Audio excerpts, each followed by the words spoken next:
nag-volunteer po siya. So that's how special kayo sa kanyang buhay. So without further ado, I would like to call on Nanay Rosie!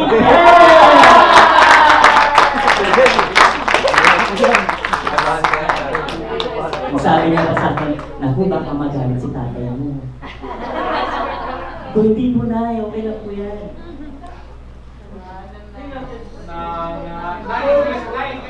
Hindi yung pwede. Maintindihan na nila ako.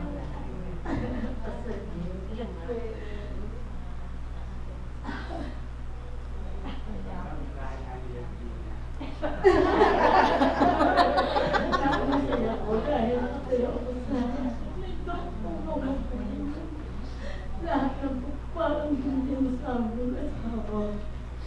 Amen. Isa kang magputing tao. Isa kang matulog. Kaya ikaw ang naging pinili ng Panginoon para makapagpapit sa pisman na kinakalat sa buong ng Pilipinas. Napakabait mo, Pastor. Binibigyan mo ng pagpapala ang mga tao na puspalat. Hindi makakain, walang pang-aral, 2 beses isang taon na nasa Pilipinas ka. Wala kang hirap. Punta ka sa Philippines, uuwi ka kinabukasan, papasok ka na. At ikaw ang napili niya dahil ikaw talaga ang dapat. Pero kilala kita, Pastor, mula sa pagkabata. Alam kong nag-aral ka sa elementary, sa Balisting Elementary School. Kaya kita kilala. Hindi kita nalalapitan. Si Tata ay ang laging nagtutulong sa Balisting sa tuwing gagraduate ka. Dahil sa tuwing gagraduate ka, Pastor, honor ka. Kaya Tatay, ang nakukuhang Salinanin mo yung karapunan ka. Nakikita kita sa litrato. Hirap na. Ang bait ng tao, Pastor. Hindi pa ako nagsasalita sa'yo. Nasa akin na ang tulong mo. Yun ang hindi ko malilimutan, Pastor. At ang pinakamalaking pagpapalang binigay sa akin ng Panginoon, binigyan niya ako ng 4 na anak. Sa pamamagitan ng aking katawan at ng Tatay Lani. Pagkatapos nang makarating ako dito at nakarating ka, tinuring mo akong magulang at tinuring mo magulang si Tatay. Napakalaking pagpapala dahil ikaw yan natagtag sa anak ko, ikalima ka sa anak ko. Napakalaking pagpapala ang binigay sa akin ng Panginoon. Kahit yan pagsubok ang binigay sa akin, ikaw ang nagpapaliwanag sa akin ng lahat. Salamat sa iyo, Pastor. Sa lahat ng tulong mo, hindi lang yun.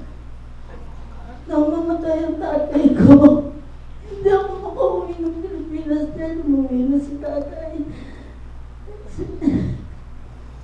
Namatay na si Tatay. Binigyan ko pang bali ng pang-uwi sa Pilipinas. Binigyan ko kami ng ticket para makauwi at makita ko. Yung tatay ko namatay na hindi nakita, hindi ko nakausap. Hindi lang yun. Nasumunod na taon, namatay si nanay. Ikaw pa rin na nagbigay sa amin ng ticket para makauwi. Kaya, lahat kayo mga anak ko, pagpapalang malaki sa aking buhay. Hindi kita malilimot, Pastor, habang ako nabubuhay. Talagang napakabait mo. Napakabait mo, Pastor.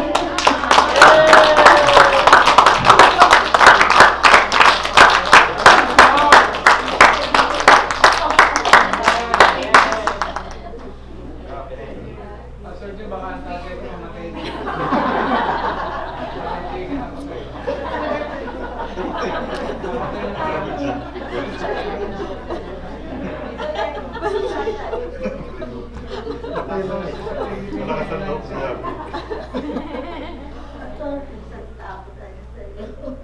Amen. Thank you, Lord.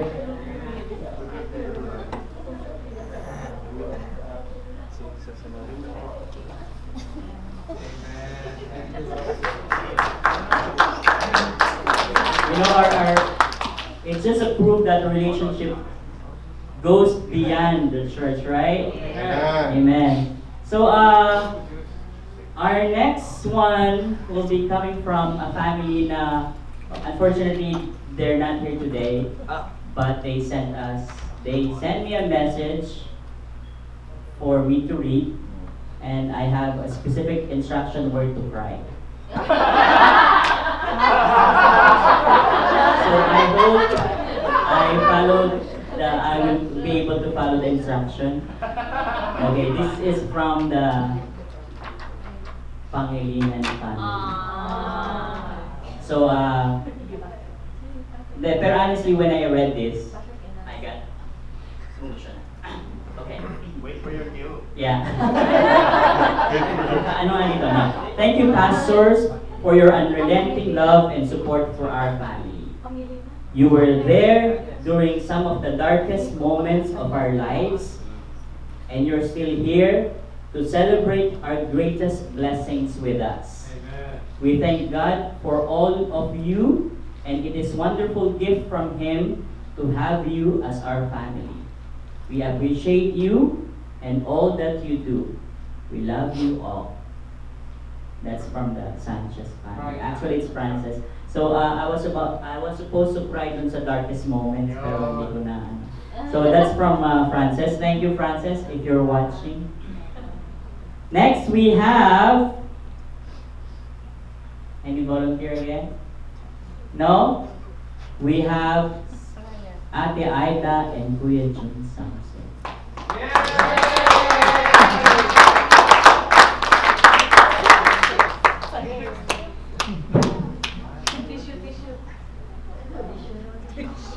Tissue?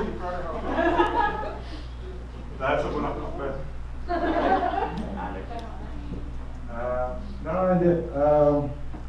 Hindi lang po ngayon. We don't appreciate all four of you just today. We appreciate you every. So we're just basically expressing it physically right now. But every day we do. We appreciate that, and we know that your support for us, for the whole family, has always been there from the start. And hindi lang po dun sa, it's not just the, it's not just because, just like what you said up front, it's not just because we receive material blessings and all those things that we get, but more importantly, it's the fact na all four of you have always been there to guide us to get closer to Him. And without that, of course, we know we will not be grounded to the things na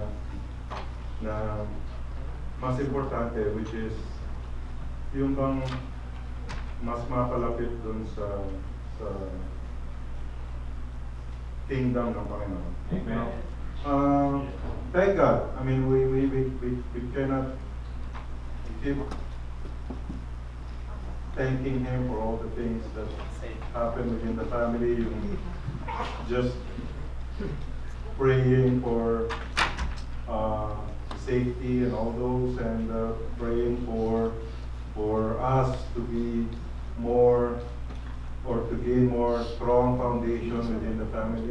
That by itself, like I said, malaking bagay na po. And we appreciate that. Like I said, not just today, but every day na pagka-practice dito tayo.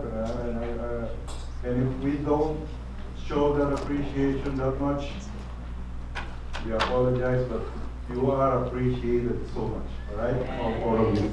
Yeah. Amen. Thank you. Thank you. Yeah, Niyaan lang ako. Kasi si Ate Con pastor is right. I know one Sunday he preached if, about their time off, do they have time off, vacation or whatever. In reality, they're always on call. And if only they get paid for that on-call thing, siguro rich na silang lahat. So, but I know, nandyan sila lagi, pag may kailangan ng prayer, especially from Ate Con, she's always there. So, her prayers are anointed and blessed, and her tears are contagious. So, I thank God for her life. And of course, sa senior pastor natin, si Pastor Nolin, that is right. From the very start, he's there. No nights, no days, no Sundays, no holidays. When we need him, he's there for us. And of course, Pastor Alex, his approach to us and our approach to him is very casual.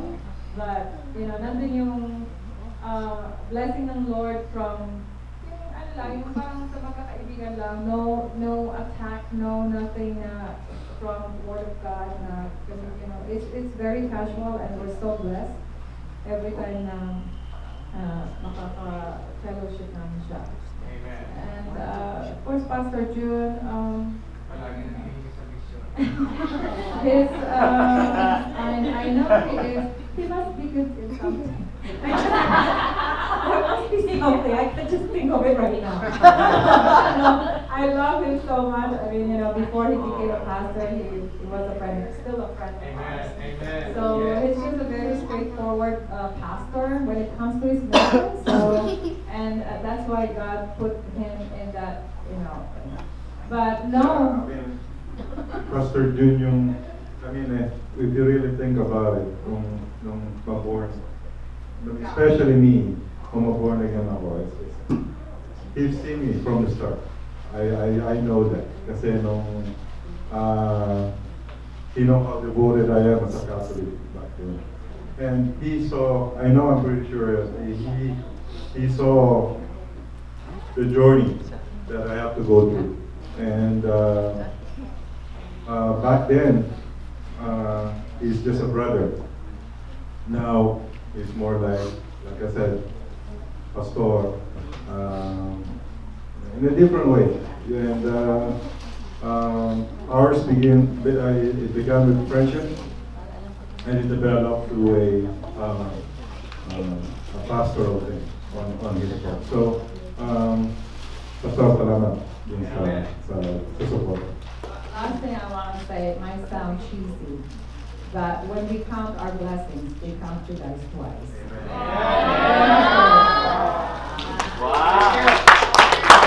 Thank you po.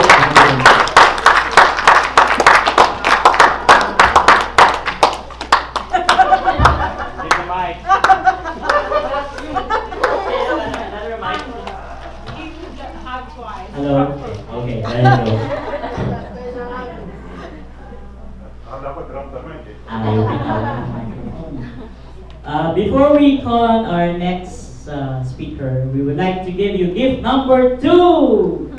Number 3, gift number 3. Again, those are from the IOU. galing po sa abundance ng mga members nyo po. That is, should we say the amount?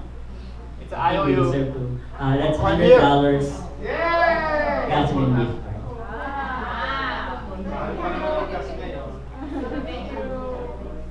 May pahabol pa? 2 days lang mo yan. Oo, may i-add po pala si Ate Maggie. Ate Maggie.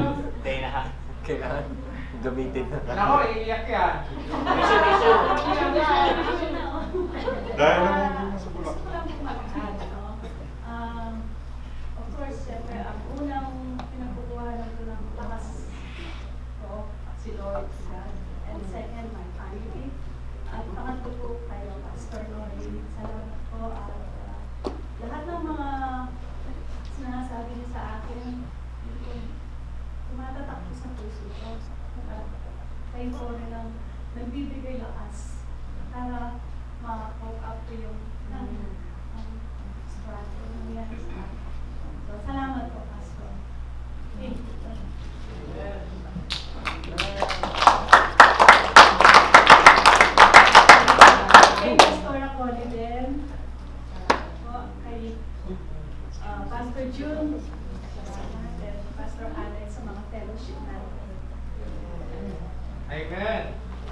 Thank you. Yes. Actually, I'm gonna say that. I know that all of you have something to say, so better say it now until now that they can hear us. You know, it's so sad that when we give, we say our thanks and we say our gratitude. It's a time that they could no longer hear. Eulogy. Part ng Maligayang Pasko is we will memorialize 5 pastors who passed away. And one of them told me, Pastor, that is very good because these pastors had passed away and they died without being properly respected and memorialized. And then one pastor told me, kaya lang do they need to die before we can tell them how precious they are? Which is true. And kaya nga we will be honoring one of the oldest pastor. Ang tawag namin dito, Pope. We will be flying him from Davao. To Manila. Para lang i-respeto siya. Dahil totoo yan. Kailangan pa bang mamatay para i-memorialize? So, malay nyo. Sasabihin nyo na ngayon. Kung di nyo kami dadalawin namin. So, having heard that, line up please. No, ako na, very short. When I was just starting at Hope for the World, Pastor June really encouraged me. I remember vividly back in what's that mountain where we did our camp? The Big Rock Mountain, something like that. So we did, we played our games, and then after the games, he approached me and said, "Thank you," sabi niya. Kasi naging happy, I don't know, parang ganun yung message niya, happy yung family niya. Kasi I think seldom maging ganun. So with the games, through the games, nag-enjoy yung family niya. And I remember that because every time I remember that, I feel like encouraged. Amen. Diba? Parang word of encouragement really is something. Amen? It keeps you parang fuel. Amen? So next, any volunteer? Yes, ayan, may na-encourage tayo. Brother Obi.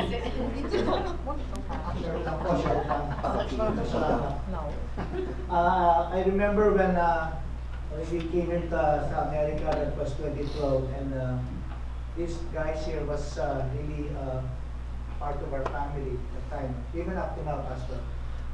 When we come into trouble, these pastors here have their own specific strength. Say sila. Pastor Nolly, sa ministry, when we call him for prayers, he's always there. He's always open anytime. Kaya sila Ricon. Pastor June, when we were here, and Maggie, they nag-volunteer to drive for us. Yung maalala niyo pa yung Pastor, pinatid kami sa airport, yun ang salamat po. And Pastor Alex and Resi, physically, he's always there to lift you up. And even Pastor Alex, tinulungan ako sa nursing home. Bigyan ako ng opportunity, Pastor. So I would just like to thank you, pastors. We appreciate you. Amen. Short but sweet. Anyone else? Yes.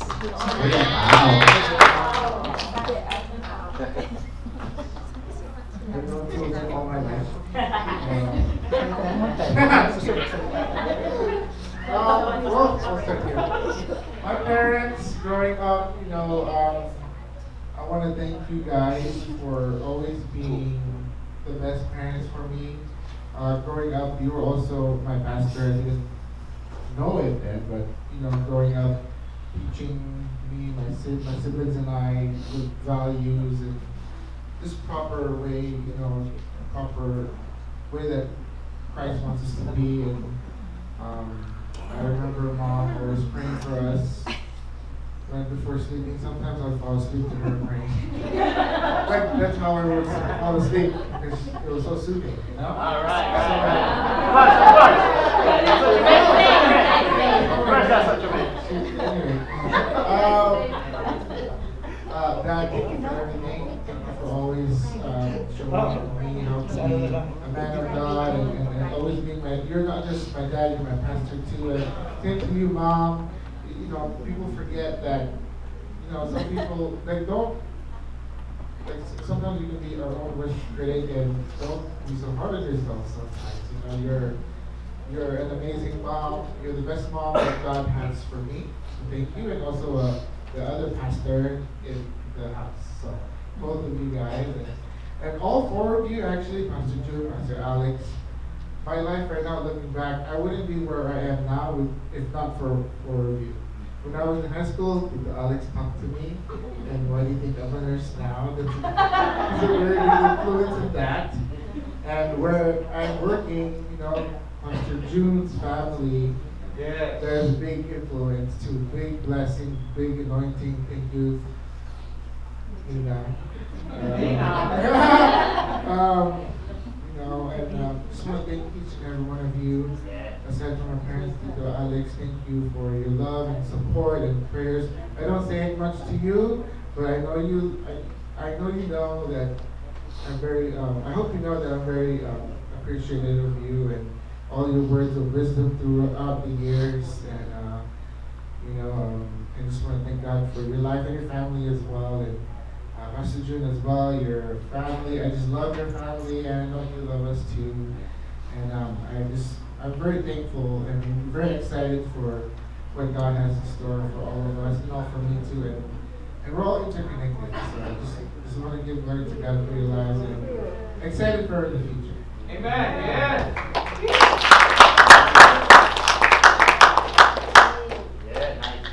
Next, we have Ate Eunice.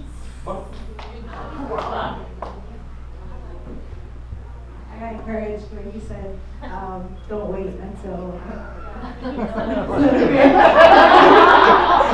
anyway, I just want to say very quickly to all four of you, not just my parents, but to Pastor June and Pastor Alex, I wouldn't be where I am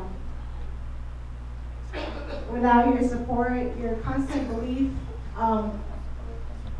in our family and in me individually. I just want to say that you,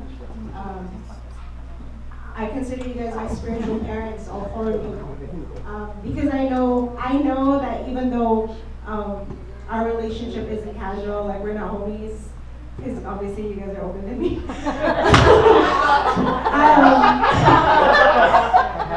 Even though it's not casual, I can feel, I feel the support and the love. And I know that you guys are constantly praying for me and constantly rooting for me. And I know that you're constantly consoling my parents in helping us with our family. So I just want to say thank you, Pastor June and Pastor Alex, for your families, your entire families. We're really close to you guys. You guys are part of my family as well. To my parents, I wouldn't be here if it wasn't for you. I know I used to roll my eyes at you, me, whenever my mom, I remember I would have really bad nightmares and my mom would fall asleep with me and I'd wake up in the middle of the night, multiple nights, I wake up in the middle of the night and she's on her knees praying. Those are very vivid memories to grow up with. And I want to thank God that I have such a prayerful mom who's a warrior and who has taught me these things, even though growing up I would be like, I can't spiritualize everything, Mom. But because of her, because of who she is and how strong she is and how prayerful she is, we have been taught, we are who we are now. And of course my dad, we always say this, we have the best of both worlds because we have a pastor in church and we have a pastor outside of church, and so it's kind of inevitable for us to it's just constantly preaching all the time. But it's good because it's who we are. And I just want to thank you guys, and I can't express my gratitude to you guys enough. You guys are the reason why I am who I am today. And you guys are the reason why the church is who we are today. Your heartbeat transcends to everyone else here, and I can see it, and we all see it, and we feel your love. Anyone else? Volunteer? No? Next we have Ate Tiara. Gary. Yara. Wow, special entrance, huh? Wow, you need a special entrance for that. Want me to roll the red carpet?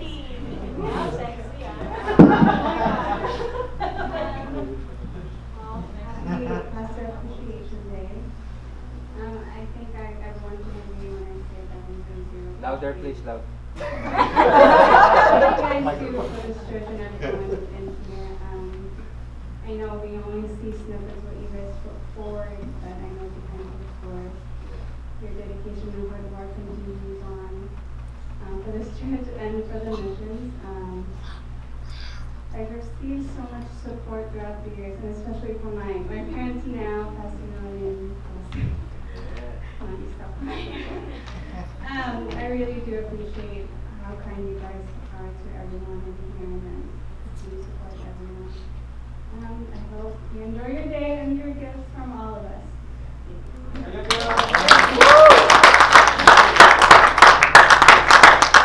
Next. Any volunteer? No? Oh. Sister Ivy. Yay!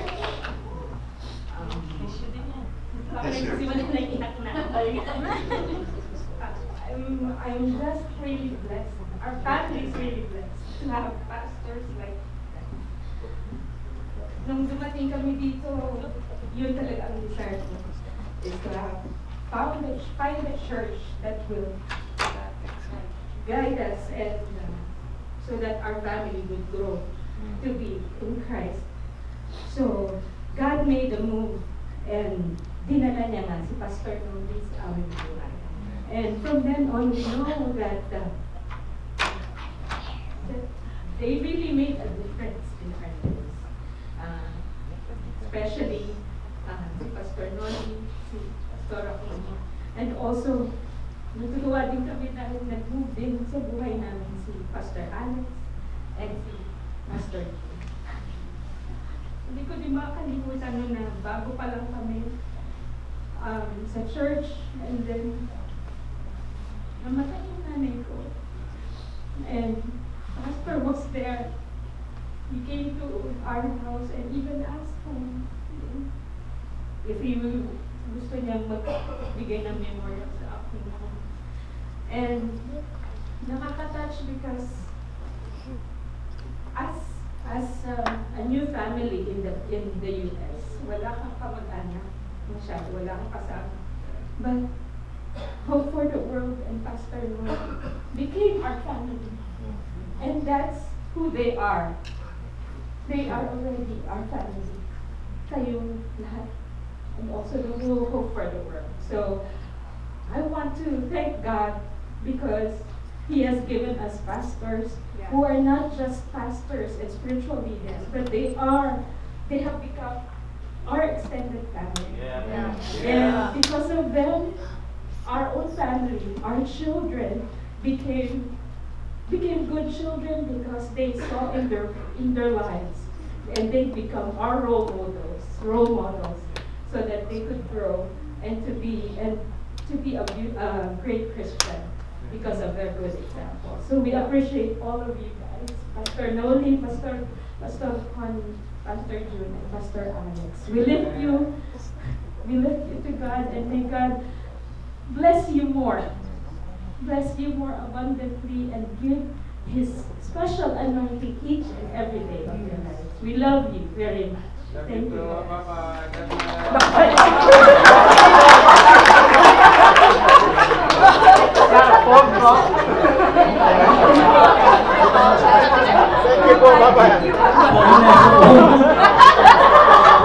There's actually a phone patch message.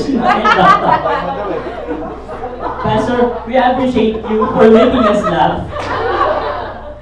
Diba? Saan ka ba? Amen. So, later on, we have photo op sa likod. You can just hold this, take a picture with all our pastors, or individually, we say, we love you, we have, ano pa, marami. Love you. We appreciate you, you're the best, something like that. And if you wanna do your own message, you could do so. Any volunteers before we call on our last speaker? Last gift? Humihirit pa si Pastor. Last gift pa? Hindi pa satisfied si Pastor. Last gift? Baka makaisip ko. Tumatayo na. Ito rin, seldom to magsalita. Ay, oo, nako. Okay, bye-bye. Sabi, take the chance to show you how much we appreciate you.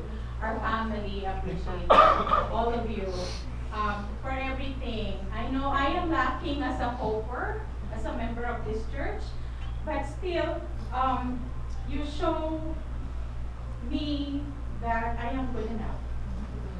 Palagi. Pastor Connie would text me out of the blue just to ask me how I am. Pastor Nolly will always be there. Alam ko isang tawag lang. Although sometimes, yaka pa rin.